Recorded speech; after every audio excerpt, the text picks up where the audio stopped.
भारतीय संविधान। 1.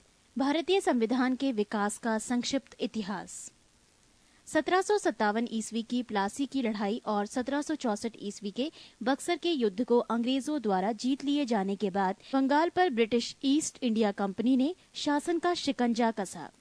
इसी शासन को अपने अनुकूल बनाए रखने के लिए अंग्रेजों ने समय समय पर कई एक्ट पारित किए, जो भारतीय संविधान के विकास की सीढ़ियां बनी। वो निम्न है। 1773 ईस्वी का रेगुलेटिंग एक्ट। इस एक्ट के अंतर्गत कलकत्ता प्रेसिडेंसी में एक ऐसी सरकार स्थापित की गई जिसमें गवर्नर जनरल और उसकी परिषद के 4 सदस्य थे, जो अपनी सत्ता के उपयोग संयुक्त रूप से करते थे। इसकी मुख्य बातें इस प्रकार हैं। 1. कंपनी के शासन पर संसदीय नियंत्रण स्थापित किया गया। 2. बंगाल के गवर्नर को तीनों प्रेसिडेंसियों का गवर्नर जनरल नियुक्त किया गया। 3. कलकत्ता में एक सुप्रीम कोर्ट की स्थापना की गई। 1784 ईस्वी का पिट्स इंडिया एक्ट। इस एक्ट के द्वारा दोहरे प्रशासन का प्रारंभ हुआ। 1. कोर्ट ऑफ डायरेक्टर्स व्यापारिक मामलों के लिए। 2. बोर्ड ऑफ कंट्रोलर राजनीतिक मामलों के लिए। 1793 ईस्वी का चार्टर अधिनियम। इसके द्वारा नियंत्रण बोर्ड के सदस्यों तथा कर्मचारियों के वेतन आदि को भारतीय राजस्व में से देने की व्यवस्था की गई। 1813 ईस्वी का चार्टर अधिनियम। इसके द्वारा 1. कंपनी के अधिकार पत्र को 20 वर्षों के लिए बढ़ा दिया गया। 2. कंपनी के भारत के साथ व्यापार करने के एकाधिकार को छीन लिया गया, किंतु उसे चीन के साथ व्यापार एवं पूर्वी देशों के साथ चाय के व्यापार के संबंध में 20 वर्षों के लिए एकाधिकार प्राप्त रहा। 3. कुछ सीमाओं के अधीन सभी ब्रिटिश नागरिकों के लिए भारत के साथ व्यापार खोल दिया गया। 1833 ईस्वी का चार्टर अधिनियम। 1. इसके द्वारा कंपनी के व्यापारिक अधिकार पूर्णतः समाप्त कर दिए गए। 2.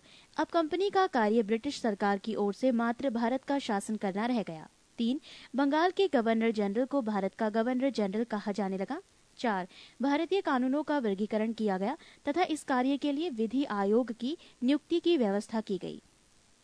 1853 ईस्वी का चार्टर अधिनियम। इस अधिनियम के द्वारा सेवाओं में नामजदगी का सिद्धांत समाप्त कर कंपनी के महत्वपूर्ण पदों को प्रतियोगी परीक्षाओं के आधार पर भरने की व्यवस्था की गई। 1858 ईस्वी का चार्टर अधिनियम। 1. भारत का शासन कंपनी से लेकर ब्रिटिश क्राउन के हाथों में सौंपा गया। 2. भारत में मंत्री पद की व्यवस्था की गई। 3. 15 सदस्यों की भारत परिषद का सृजन हुआ। 4. भारतीय मामलों पर ब्रिटिश संसद का सीधा नियंत्रण स्थापित किया गया। 1861 ईस्वी का भारत शासन अधिनियम। 1. गवर्नर जनरल की कार्यकारिणी परिषद का विस्तार किया गया। 2. विभागीय प्रणाली का प्रारंभ हुआ। 3. गवर्नर जनरल को पहली बार अध्यादेश जारी करने की शक्ति प्रदान की गई। 4. गवर्नर जनरल को बंगाल, उत्तर पश्चिमी सीमा प्रांत और पंजाब में विधान परिषद स्थापित करने की शक्ति प्रदान की गई। 1892 ईस्वी का भारत शासन अधिनियम। 1. अप्रत्यक्ष चुनाव प्रणाली की शुरुआत हुई। 2. इसके द्वारा राजस्व एवं व्यय अथवा बजट पर बहस करने तथा कार्यकारिणी से प्रश्न पूछने की शक्ति दी गई। पृष्ठ 185। 1909 ईस्वी का भारत शासन अधिनियम। मार्ले मिंटो सुधार। 1. पहली बार मुस्लिम समुदाय के लिए पृथक प्रतिनिधित्व का उपबंध किया गया। 2. भारतीयों को भारत सचिव एवं गवर्नर जनरल की कार्यकारिणी परिषदों में नियुक्ति की गई। 3. केंद्रीय और प्रांतीय विधान परिषदों को पहली बार बजट पर वाद विवाद करने, सार्वजनिक हित के विषयों पर प्रस्ताव पेश करने, पूरक प्रश्न पूछने और मत देने का अधिकार मिला। 4. प्रांतीय विधान परिषदों की संख्या में वृद्धि की गई। 1919 ईस्वी का भारत शासन अधिनियम। मॉन्टेग्यू चेम्सफोर्ड सुधार। 1. केंद्र में द्विसदनात्मक विधायिका की स्थापना की गई। प्रथम राज्य परिषद तथा दूसरी केंद्रीय विधानसभा। राज्य परिषद के सदस्यों की संख्या 60 थी, जिसमें 34 निर्वाचित होते थे और उनका कार्यकाल 5 वर्षों का होता था। केंद्रीय विधानसभा के सदस्यों की संख्या 145 थी, जिनमें 104 निर्वाचित तथा 41 मनोनीत होते थे। इनका कार्यकाल 3 वर्षों का था। दोनों सदनों के अधिकार समान थे। इनमें सिर्फ एक अंतर था कि बजट पर स्वीकृति प्रदान करने का अधिकार निचले सदन को था। 2. प्रांतों में द्वैध शासन प्रणाली का प्रवर्तन किया गया। इस योजना के अनुसार प्रांतीय विषयों को 2 उपवर्गों में विभाजित किया गया: आरक्षित तथा हस्तांतरित।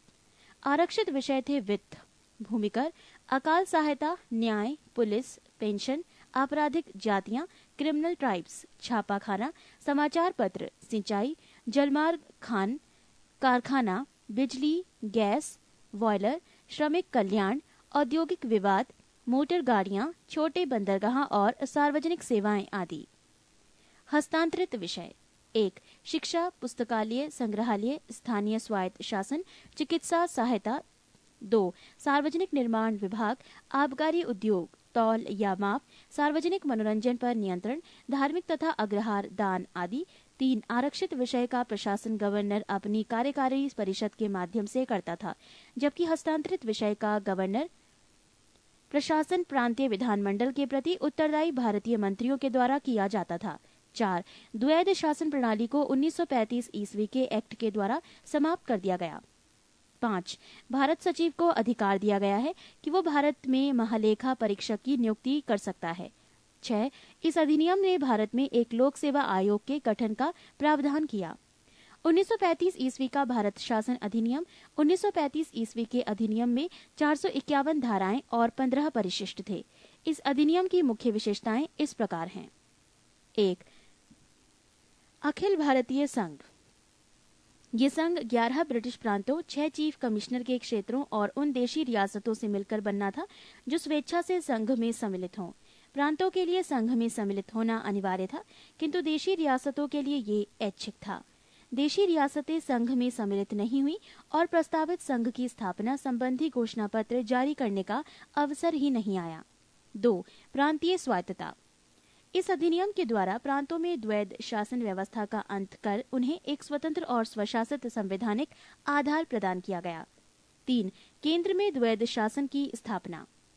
कुछ संघीय विषयों, सुरक्षा, वैदेशिक संबंध, धार्मिक मामले को गवर्नर जनरल के हाथों में सुरक्षित रखा गया। अन्य संघीय विषयों की व्यवस्था के लिए गवर्नर जनरल को सहायता एवं परामर्श देने हेतु मंत्रिमंडल की व्यवस्था की गई, जो मंत्रिमंडल व्यवस्थापिका के प्रति उत्तरदायी था। 4. संघीय न्यायालय की व्यवस्था। इसका अधिकार क्षेत्र प्रांतों तथा रियासतों तक विस्तृत था। इस न्यायालय में एक मुख्य न्यायाधीश तथा 2 अन्य न्यायाधीशों की व्यवस्था की गई। न्यायालय से संबंधित अंतिम शक्ति प्रिवी काउंसिल लंदन को प्राप्त थी। पृष्ठ 186। 5. ब्रिटिश संसद की सर्वोच्चता। इस अधिनियम में किसी भी प्रकार के परिवर्तन का अधिकार ब्रिटिश संसद के पास था। प्रांतीय विधानमंडल और संघीय व्यवस्थापिका इसमें किसी प्रकार का परिवर्तन नहीं कर सकते थे। 6. भारत परिषद का अंत। इस अधिनियम के द्वारा भारत परिषद का अंत कर दिया गया। 7.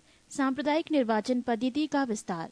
संघीय तथा प्रांतीय व्यवस्थापिकाओं में विभिन्न संप्रदायों को प्रतिनिधित्व देने के लिए सांप्रदायिक निर्वाचन पद्धति को जारी रखा गया और उसका विस्तार आंग्ल भारतीयों, भारतीय ईसाइयों, यूरोपियनों और हरिजनों के लिए भी किया गया।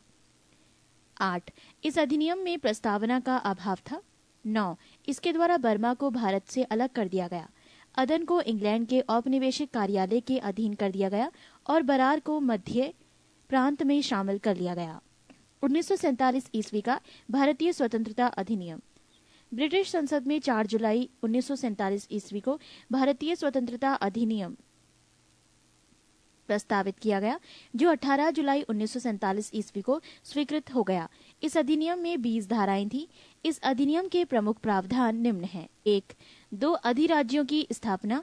15 अगस्त 1947 ईस्वी को भारत एवं पाकिस्तान नामक 2 अधिराज्य बना दिए जाएंगे और उनको ब्रिटिश सरकार सत्ता सौंप देगी। सत्ता का उत्तरदायित्व दोनों अधिराज्यों की संविधान सभा को सौंपी जाएगी। 2. भारत एवं पाकिस्तान दोनों अधिराज्यों में एक एक गवर्नर जनरल होंगे, जिनकी नियुक्ति उनके मंत्रिमंडल की सलाह से की जाएगी। 3. संविधान सभा का विधानमंडल के रूप में कार्य करना। जब तक संविधान सभाएं संविधान का निर्माण नहीं कर लेती, तब तक वो विधानमंडल के रूप में कार्य करती रहेंगी। 4. भारत मंत्री के पद समाप्त कर दिए जाएंगे। 5. 1935 ईस्वी के भारतीय शासन अधिनियम द्वारा शासन जब तक संविधान सभा द्वारा नया संविधान बनाकर तैयार नहीं किया जाता है, तब तक उस समय 1935 ईस्वी के भारतीय शासन अधिनियम द्वारा ही शासन करेगा। 6. देशी रियासतों पर ब्रिटेन की सर्वोपरिता का अंत कर दिया गया। उनको भारत या पाकिस्तान किसी भी अधिराज्य में सम्मिलित होने और अपने भावी संबंधों का निश्चय करने की स्वतंत्रता प्रदान की गई।